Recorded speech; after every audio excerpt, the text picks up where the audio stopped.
Voilà, Romain Canon, champion olympique, battu en quart de finale donc par Paul Allègre, qui va tenter dans quelques instants de confirmer face au Saint-Graciennois Alex Fava.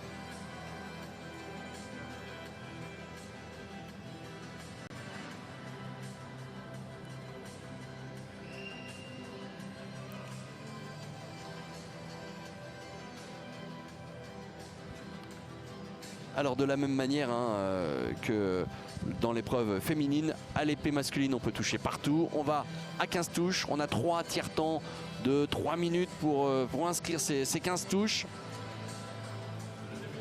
Et là aussi un combat avec deux tireurs au physique différents. Vous avez à gauche donc Paul Allègre qui est une armoire à glace. Il est très grand, il est très grand. Et Alex Fava a un style beaucoup plus dynamique. Il lui rend quelques centimètres qui, cette allonge, peut faire la différence, notamment au niveau de l'allonge des bras. Oui, là, la mission, clairement, pour Alex Fava, ça va être de ne pas jouer à la distance de Paul Allègre, parce que sinon, la sanction, elle va être immédiate. La distance de Paul Allègre, c'est-à-dire qu'il n'a pas besoin d'être trop prêt pour attaquer. Et Allègre, lui, au contraire, va garder ses distances face à Fava et tenter des attaques de loin. Et le but de Fava, c'est de contourner la lame, de l'écarter, ou en tout cas d'être dans une distance qui corresponde à sa distance pour pouvoir le surprendre. Ce qu'il vient de faire. Oui, clairement, il vient de casser la distance, comme on dit dans le jargon de l'escrime. Et Allègre, surtout, est passé à côté de sa cible. Il a raté la cible, Allègre.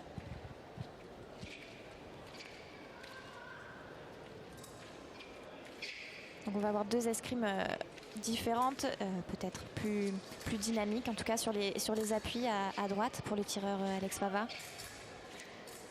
On l'a vu en quart de finale contre Romain Canon. Allègre a un style très offensif. Il prenait vraiment les devants sur Romain Canon. Oui, clairement, il n'a pas une escrime passive. Il va sanctionner, c'est ce qui fait quand même d'un bon escrimeur ce qu'il fait. Mais il ne va pas forcément chercher à sanctionner systématiquement les erreurs de son adversaire. Il va les provoquer et il prend les devants, il prend les initiatives. Et ça a bien payé dans son quart de finale et sur tout son parcours. Il a eu un parcours intéressant sur cette journée. C'est un tireur qu'on connaît, qui est régulièrement sorti sur les épreuves de Coupe du Monde. Il n'a pas eu le résultat espéré pour arriver à se sélectionner sur l'équipe de 4, les équipes de France qui sont composées de 4 tireurs. Mais c'est vraiment un bon tireur qui a été en tout cas très régulier. Ça fait plaisir de le voir en finale.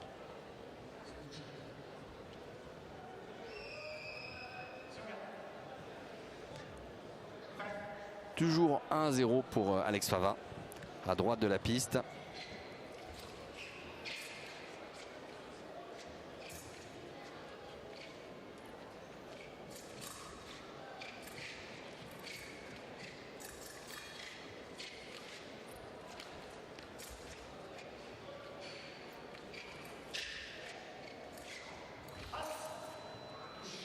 La touche double.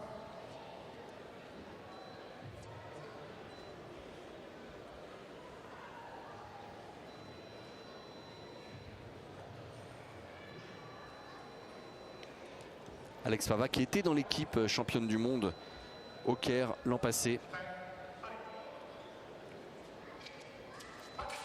Les championnats du monde du Caire qui se sont très bien passés pour les POM avec le titre de Romain Canon et le titre par équipe. C'était vraiment des résultats, de très très beaux résultats qui montrent un peu le travail qui a été fait et tout ce qui a été construit autour de ces équipes sur les dernières années. Les POM, ça a été vraiment l'arme très forte de l'escrime française là, depuis quelques années.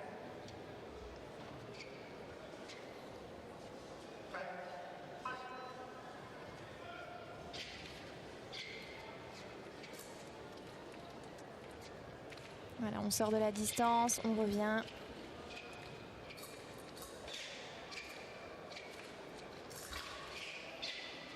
Alors l'escrime, c'est un sport où on est en tension constamment. Donc quand vous voyez les tireurs qui s'éloignent, c'est aussi pour prendre quelques secondes. Alors c'est étonnant ce qu'on vient de voir parce que Alex Fava qui rend quand même pas mal de centimètres à Paul Allègre est parti en flèche. C'est vrai qu'il s'y attendait sans doute pas, mais il a estimé qu'il était à la bonne distance, qu'il était dans le bon rythme. Et il a envoyé son coup au corps. Ah, il n'est pas content Allègre de s'être fait surprendre comme celle-là, par celle-là. Il a trouvé le bon moment et le bon rythme pour placer sa flèche. Et là, à la bagarre, comme on dit, Allègre qui vient égaliser à 3 partout. Il y a une prise de fer de Fava, mais il perd la lame et c'est son adversaire qui en profite.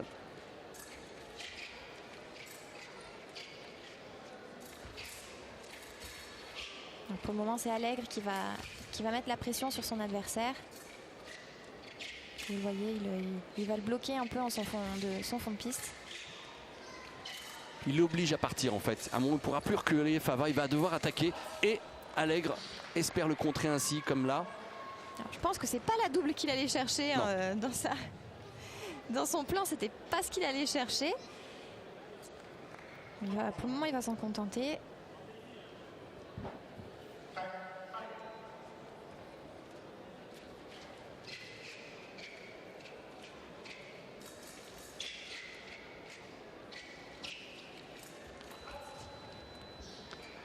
Une attaque en flèche.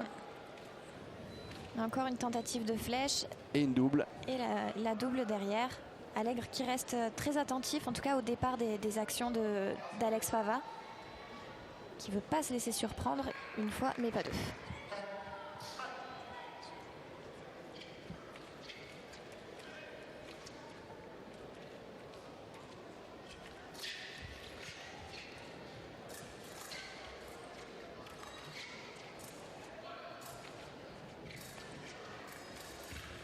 Ah, et bien faite celle-là.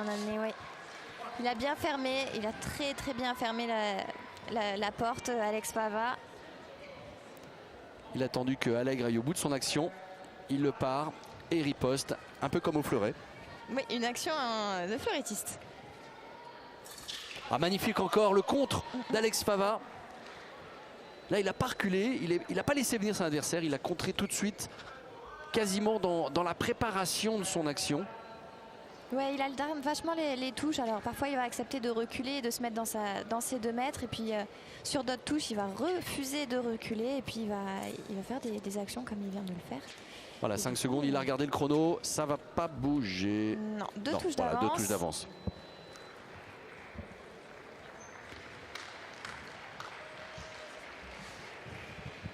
Et chacun va dans son coin prendre les consignes.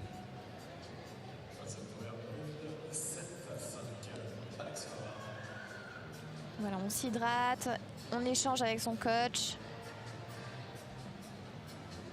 Et là, le rôle du coach, il est primordial. Le tireur se repose, on va pas dire totalement, mais a une confiance, doit avoir en tout cas une confiance aveugle envers son coach. Le coach va avoir une vision peut-être plus objective, avec plus de recul sur les situations. Donc c'est vraiment un échange entre les 2 points de vue. Une relation de confiance qui doit être établie et c'est vraiment primordial.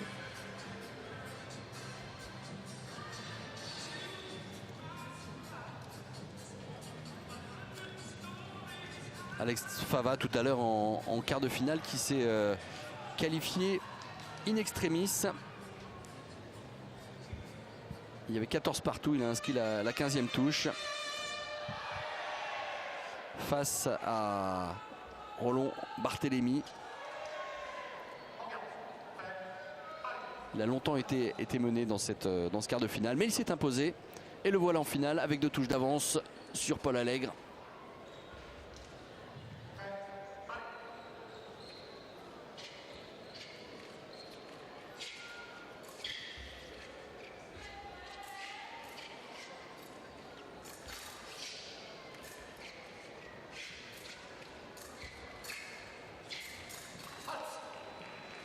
Pas mal d'échanges offerts entre les 2 tireurs. Et puis encore une double. Donc l'écart se creuse pas plus que ça. Pour le moment, on a eu un maximum de 2 touches d'écart entre les 2 tireurs. Et on voit bien que Allègre, malgré son allonge, se méfie terriblement des prises de fer et des contres de Fava. Il ne se jette pas. En revanche, il se fait surprendre encore une fois. C'est au moins la 3e fois depuis le début de cette finale que Fava, comme ça, part en flèche. Il a vraiment trouvé le moment de placer sa flèche. C'est vraiment un moment où Allègre, en fait, il va très très vite. Ouais, s'arrête sur son attaque. Et puis là, directement, vraiment, il ne se pose pas de questions. Et puis, mais quand Allègre allonge le bras, il est déjà touché en fait. Et là, ça fait 4 touches d'avance pour Fava. Ça commence à devenir intéressant. Alors, je serais curieuse de savoir ce qu'a dit son coach, puisque j'ai l'impression que depuis le retour de cette première pause, il trouve des solutions. Et puis, ça commence à creuser en termes d'écart entre les 2 tireurs. L'entraîneur, c'est Benoît Janvier, ancien membre de l'équipe de France d'épée, formé à Saint-Gratien.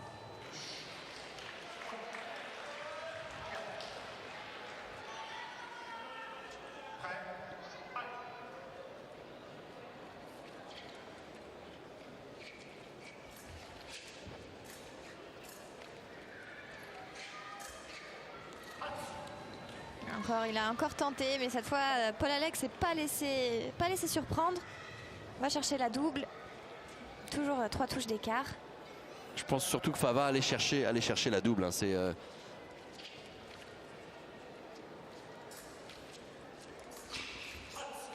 Il s'est arrêté. Ouais. Il s'est arrêté. Il a hésité à y aller. Ce que lui dit son entraîneur, continue, t'arrêtes pas. Là, il s'est arrêté là. Il aurait été directement, ça aurait peut-être été différent. Et là, ça fait de nouveau 2 touches de retard pour Paul Allègre qui revient dans cette finale.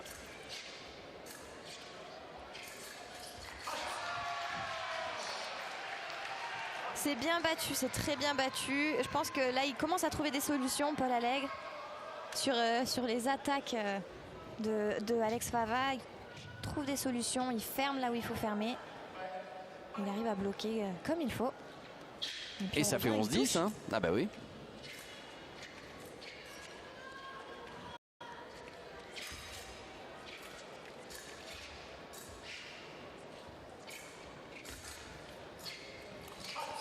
Oh pardon pour ce...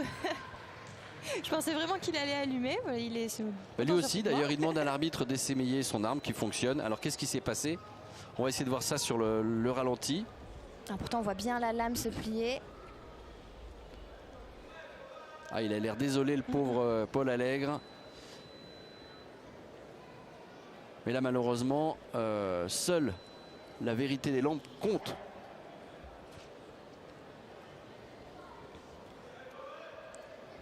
Et du coup ça fait 12-10.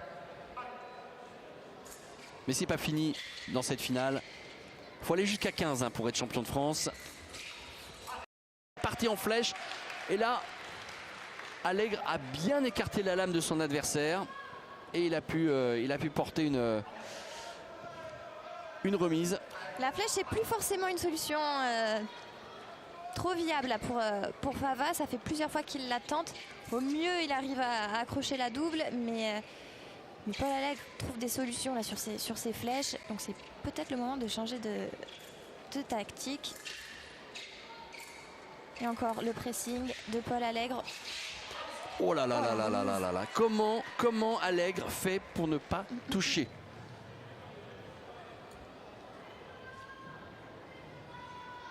Alors depuis le début de ce match, j'ai l'impression qu'il a bien écarté une première fois la lame de son adversaire. Oui. Et alors, je pense qu'il va vouloir changer d'épée.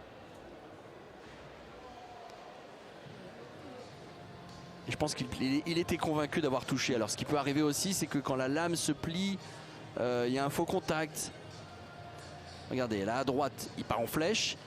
Il va écarter la lame de son adversaire. Voilà, il touche. Non, il touche pas.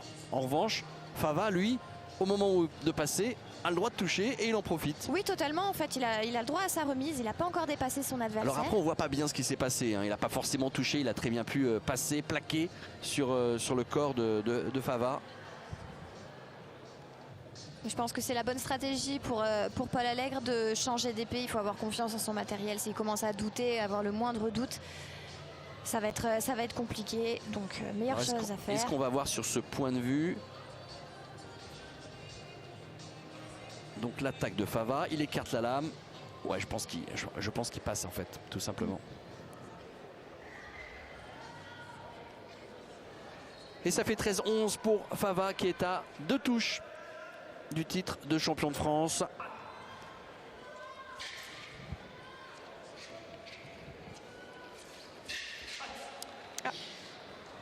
Il cherchait la double, il l'a trouvé. 14-12. 2 touches de match. Il a 2 fois l'occasion de devenir champion de France. Si le verre s'allume, c'est pas le cas. La parade riposte magnifique d'Allègre. 14-13, c'est peut-être pas fini. On a déjà eu des retournements de situation. Il a battu le champion olympique Allègre tout à l'heure, c'est pas rien. Il nous a sorti de très beaux matchs tout au long de la journée, donc il lâche. Mais là, il doit allumer seul. Là. Il faut qu'il marque 2 fois tout seul pour être champion de France. Et celle-là, il inscrit tout seul en surprenant d'une flèche Alex Fava. Et ça fait 14 partout. Et c'est rendu parce que c'est la première flèche qu'on voit de la part de Paul Allègre sur toutes les flèches qu'on a vues d'Alex Fava. Donc il a trouvé, il s'est dit et pourquoi pas. Et on arrive à 14 partout. Et alors là, celui qui touche seul sera champion de France.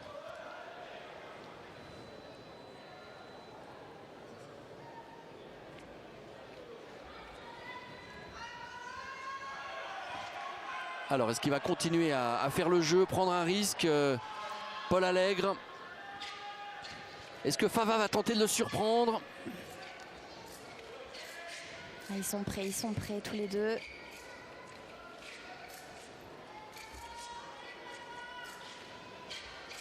L'attaque de Fava. Aïe. Alors j'ai vu une lame touchée par terre.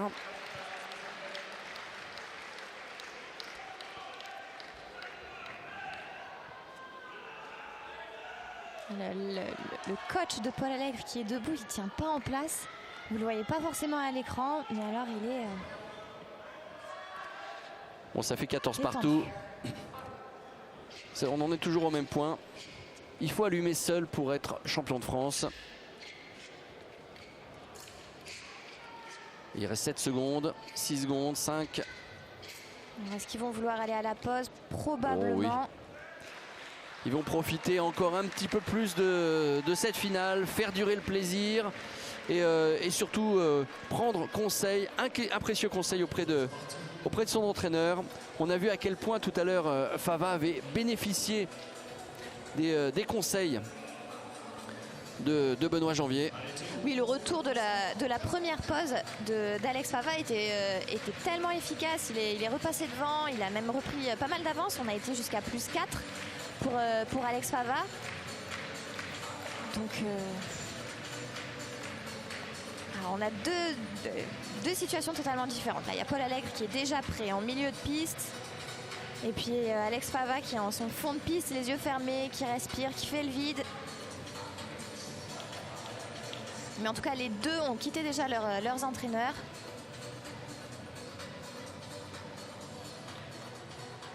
Et le titre de champion de France se tient vraiment à une touche.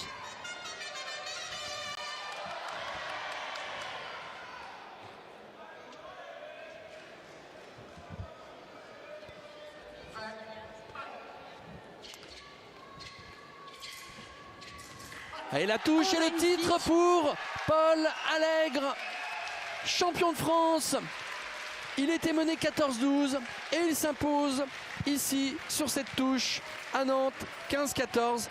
Magnifique Paul Allègre de Levallois, qui n'était pas forcément favori au début de cette journée et qui a surpris tout le monde en devançant en quart de finale Cannon, le champion olympique.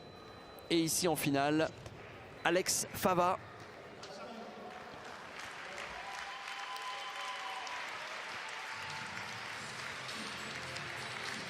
Qui a pourtant eu 2 touches pour devenir champion de France. Il menait 14-12. Et au final, il s'incline 15-14. Voilà, joie de Paul Allègre.